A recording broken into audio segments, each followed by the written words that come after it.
Olá, eu sou Perla de Lambert Filizola, advogada, psicóloga, terapeuta transgeracional, pós-graduada em Direito Sistêmico e em Constelação Familiar pela Hellinger Schule.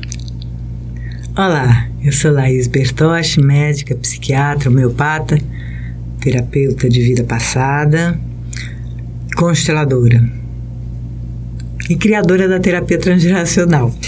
Eu vou ler um pedacinho pra gente, um texto, um capítulo do livro Pão Nosso, psicografado pelo Francisco Cândido Xavier e ditado pelo Espírito Emmanuel.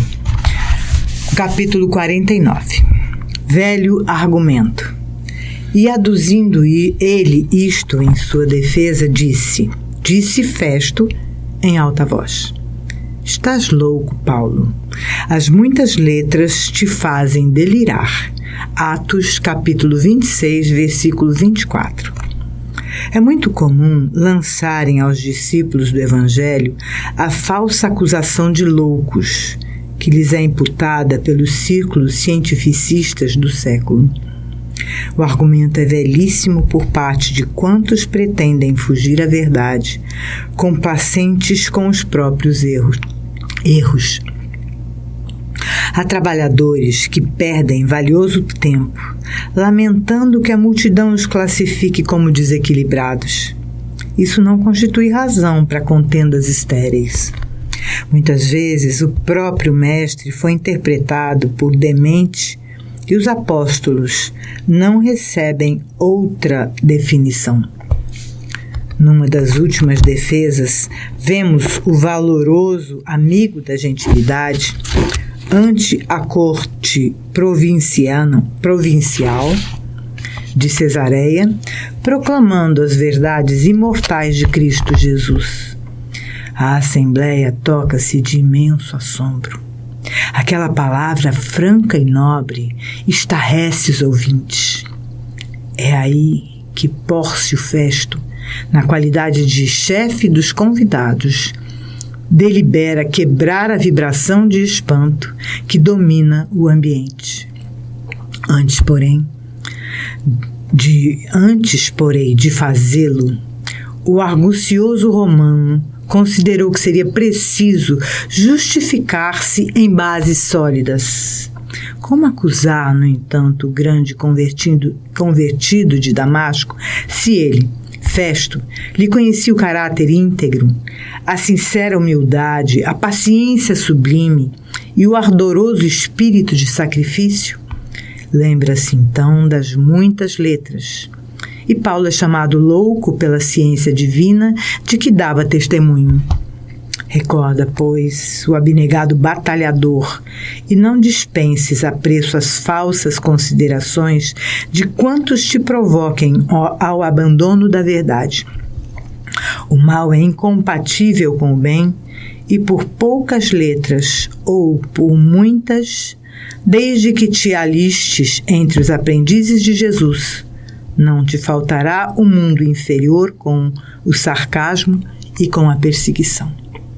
A gente tem visto isso, né? No momento, parece que, como a gente já tem falado no momento de separação entre joio e trigo, todos aqueles que proclamam as verdades espirituais são calados com as palavras ou com as frases. Isso não é científico. Isso não é ciência. Exato, né? Isso não tem valor. Exatamente, sem perceber que a nossa vida e toda a nossa existência, ela depende do mundo sutil. Os grandes físicos da atualidade, eles dizem isso, né? Eles falam dessa ordem explicada, que é o mundo físico, e da ordem implicada, anterior à manifestação física, né? Nós somos seres espirituais antes de mais nada. Como diz o mestre, somos filhos do Pai, filhos do Espírito, né? Também filhos do corpo físico, do mundo físico, né? Filhos do homem, mas somos filhos de Deus, em primeiro lugar. E com essa lembrança de quem somos, nós vamos nos aprofundar e buscar essa essência que nos anima e alimenta e nos traz o sentido de estarmos aqui. Pai amado, divino amigo, amado Deus, abençoa-nos, a cada um de nós, a cada um daqueles que se encontram presentes nesse momento. Abençoa seus lares, abençoa sua família, abençoa todos aqueles que necessitam da tua presença e do teu amor e da tua paz. Que assim seja.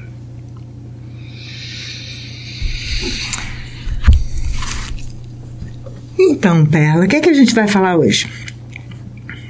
Vamos falar de família.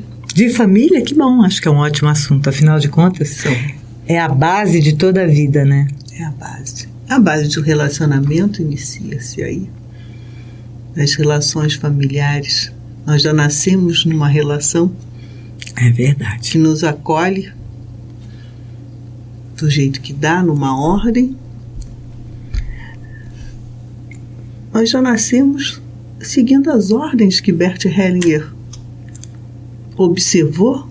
É mesmo. Vamos recordar, só para a gente falou um pouquinho sobre isso na semana passada, né? Mas, então, a primeira ordem, quer dizer, primeiro surge o casal e, portanto, os dois têm a mesma precedência, a mesma importância, vamos colocar assim. Uhum. Depois vem os filhos. Isso. Que a gente já tinha falado também, né? Uhum. Vem o primeiro, segundo, terceiro, e cada um tem uma tarefa na família. O primeiro, eles são auxiliares também dos outros irmãos, né? E é interessante notar que esses primeiros filhos, geralmente, eles são meio mandões, né? Não são? Mas por quê? Primogênitos, né? Eu sou primogênita. O pessoal brinca. O pessoal brinca que eu sou meio mandona. A gente vai controlando na medida em que vai aprendendo, né? Mas a gente acaba tendo uma tarefa de auxiliar todos os irmãos.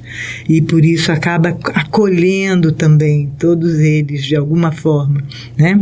Uhum. Na falta da mãe ou do pai, a gente cuida, né? Então tem um diferencial em relação... Os recebem mais. Exato. Isso mesmo. Mas a gente tem vários tipos de família, né? Tem aquelas as primeiras, tradicional, pai, filhos. Podemos falar das famílias extensas, com os avós, né? Sim, todos quando a gente já nasce. Olha a nossa riqueza, né? A gente já falou sobre isso, mas agora me veio isso. A gente já sai do ventre materno com vidas e vidas passadas e toda a ancestralidade do papai e da mamãe. Perfeito. Olha a complexidade que nós somos. É verdade. Nada simples, né? Nada simples. E a gente quer uma vidinha fácil. E claro que todas essas forças atuam sobre nós, né? Sim. Do nosso passado pessoal e do passado desses antepassados. Afinal de contas, não é à toa que a gente nasceu nessa família e não em outra. Sim. Né? Nós sintonizamos, né? Esse papai e essa mamãe, nós precisávamos dele, nós escolhemos eles, porque nós tínhamos um destino, uma missão com esses pais. Então sempre são os pais certos, né, Laís? É verdade, e às vezes a gente não sabe nem porquê, mas eles te dão a oportunidade de desenvolver determinados talentos e aplainar determinadas dificuldades que de outra forma você não teria como, não é? O Bert Hellinger diz assim, eles nos deram tudo o que precisávamos e o que não nos deram, eles corremos atrás. Exato. Até o que não nos deram foi importante. Claro, é verdade. E principalmente aquilo que nós sentimos falta e eles não nos deram, nos tornam mais firmes, mais fortes e mais corajosos para seguirmos adiante, né? Tudo que a gente vive tem um porquê, né? Não existe acaso, né? Não existe. Não, tem uma missão. Às vezes é muito difícil para um filho que tem um destino mais difícil entender isso. Mas o que temos que compreender com essas dificuldades que a gente passa? E se a gente pensar também, Perla, muitas vezes a gente está expirando coisas do passado, né? Expirando não. Expirando, botando para fora também. Mas a gente está expiando, a gente está liberando determinadas situações do passado, da nossa alma imortal, além da nossa família, mas da nossa alma imortal. Eu tenho uma impressão, sabe, Perla, de que, às vezes, quando a gente se identifica, isso é uma coisa muito pessoal, Becker não fala isso, Hellinger não fala isso, mas isso eu é que penso, que quando a gente tem algum destino assim difícil, talvez não seja só porque a gente se identifique com alguém da família, mas porque talvez nós estivéssemos mesmo embolados naquele destino difícil do passado, né? Sim. Como uma vida passada nossa, né? E já lembro bem nas nossas aulas, das suas aulas, que nós não morremos bem. Exato. E reencarnamos com aquela memória. Isso mesmo. E esse fica nesse campo vibracional e repetimos aquele destino, não sentimos. Perfeito. Temos experiências aqui de morrer enforcado, por exemplo, e chega aqui e não consegue usar uma blusa de gola rolê. e nasce geralmente com circular de cordão, hein? Né? Então, repete aquela memória. Está naquele campo, né? Exato, está no campo e é sempre no sentido da gente se recuperar, de se reharmonizar e liberar aquela energia. Nunca é para a gente ficar indefinidamente. Tem gente, mas isso não acaba nunca. Verdade, sim. Acaba sim. Sim, é só você olhar de frente e aceitar, ok, isso foi assim. E andar para frente, né? E deixar aquilo para trás. Mas o que a gente faz muitas das vezes? Fica aprisionado na dor, né? E não consegue superar aquilo e não consegue dizer, tá bom, passou, acabou, né? Essa historinha já foi. Foi assim, mas qual o problema? Né? E se liberta e olha, não é esquecer. Tem gente, quero esquecer isso. Não, olha para isso. Perfeito. E diz, ok, isso aconteceu.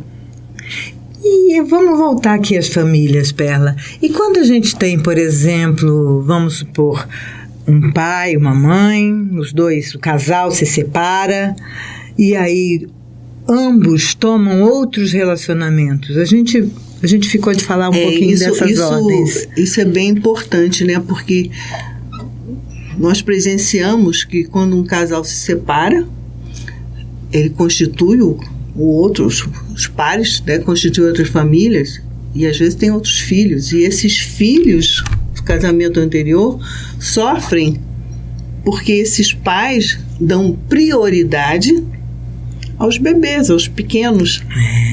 Isso. Porque os filhos do primeiro têm precedência, mas quem tem prioridade são os que nasceram agora, os pequenos.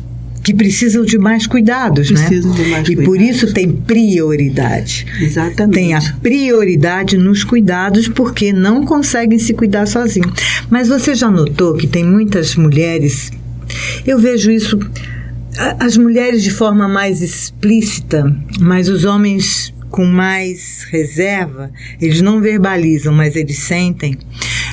Quando, por exemplo, a criança nasce, ou as crianças do primeiro casamento vêm e passam um final de semana, ou vivem junto, o homem fica um pouco querendo se meter, né, com essas crianças que não são filhos seus, né? Ou mesmo a mulher quer se meter com as crianças que não são suas, quer dar ordens, quer se colocar numa posição de mãe, ou o homem numa posição de pai, com filhos que não lhes pertencem. Como fica o coração dessas crianças, né? O lugar do pai é o lugar do pai. O lugar da mãe é o lugar da mãe.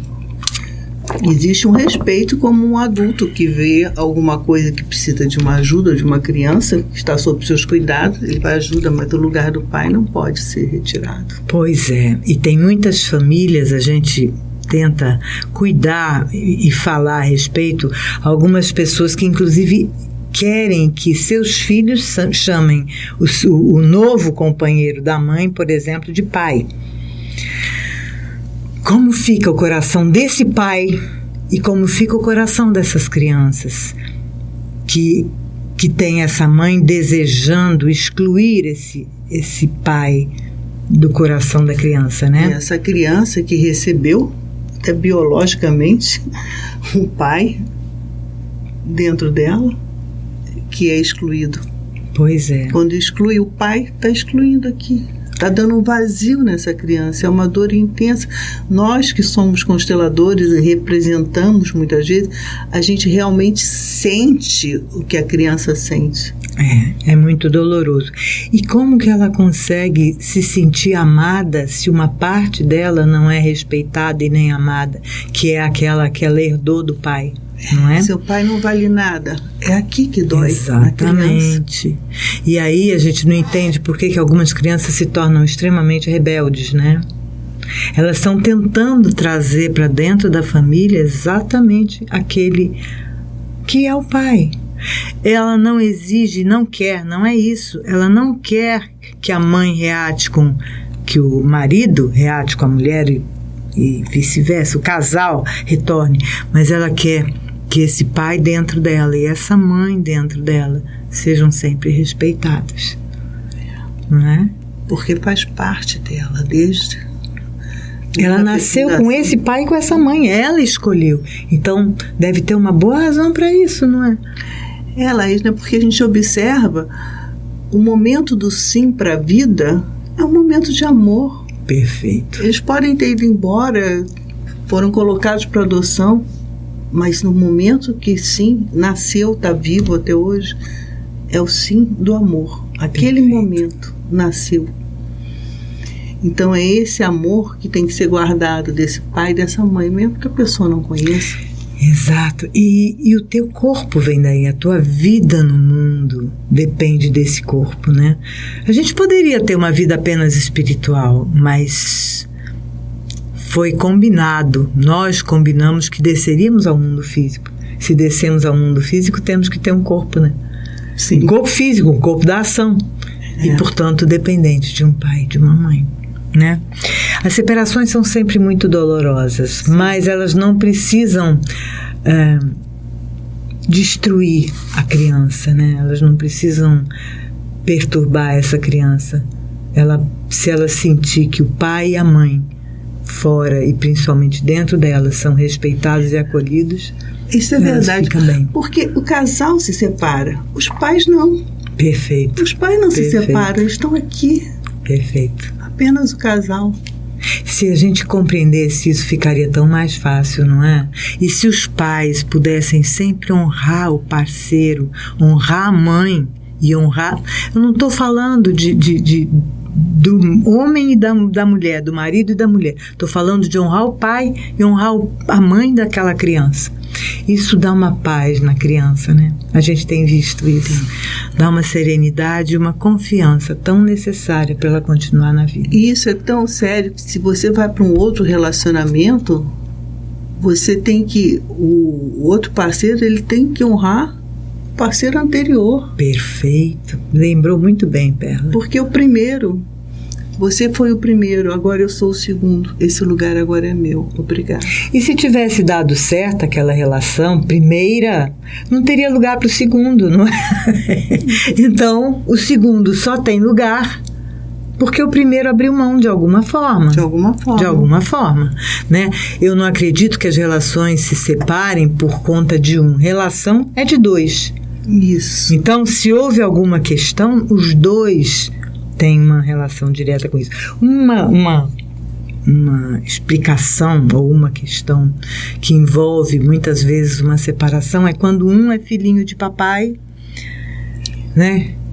Sim. Filhinha de papai e o outro é filhinho de mamãe, em que essas pessoas não conseguem desfazer os vínculos primários com o seu pai ou com a sua mãe e aí não conseguem tomar o companheiro, né? Não, estão sempre lá e se colocam num lugar arrogante de maiores, enfrentam e não se põem num patamar de igualdade. É. Se acham superiores porque eu sou a filhinha do papai. Perfeito.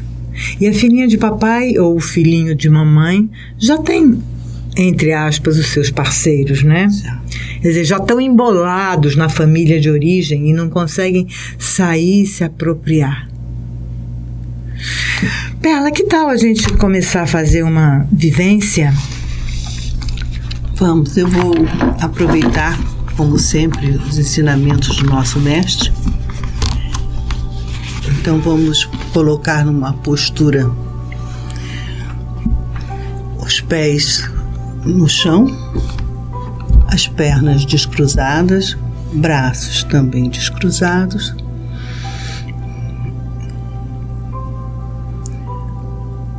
Vamos sentir o corpo, colocar numa postura de respeito ao seu corpo, à sua vida. Lembrando que se estamos aqui, fomos nós que escolhemos, que todos têm um pai e uma mãe. Alguns não conheceram, mas eles existem dentro de nós. Internamente, digam: querida mamãe,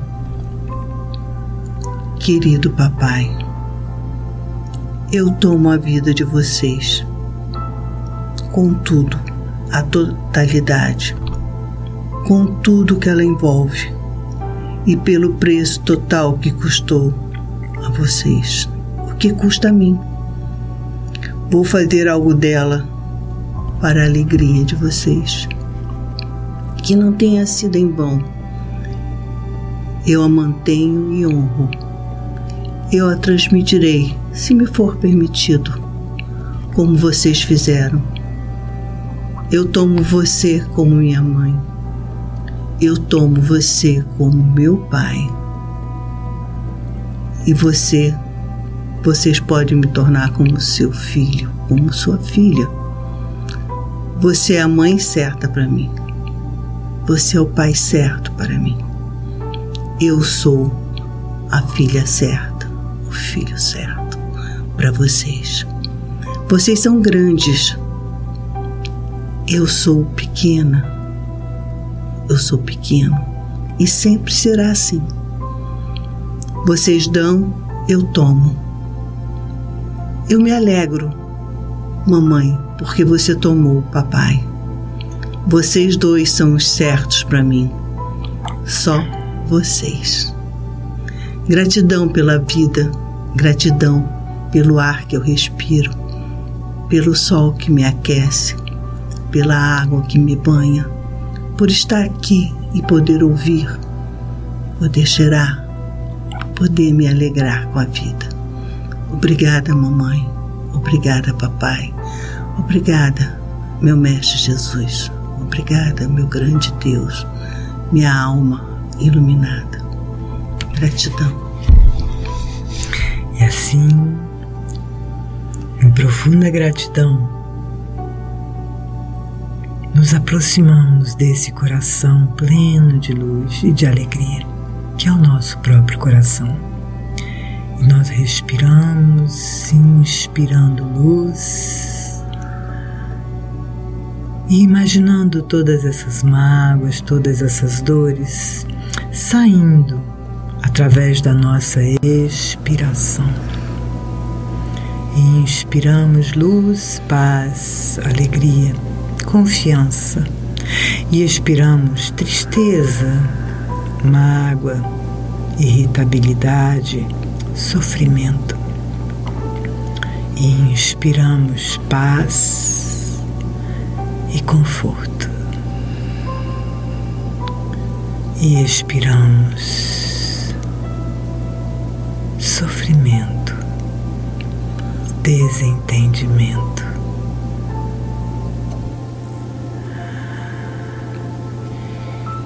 E assim presentes,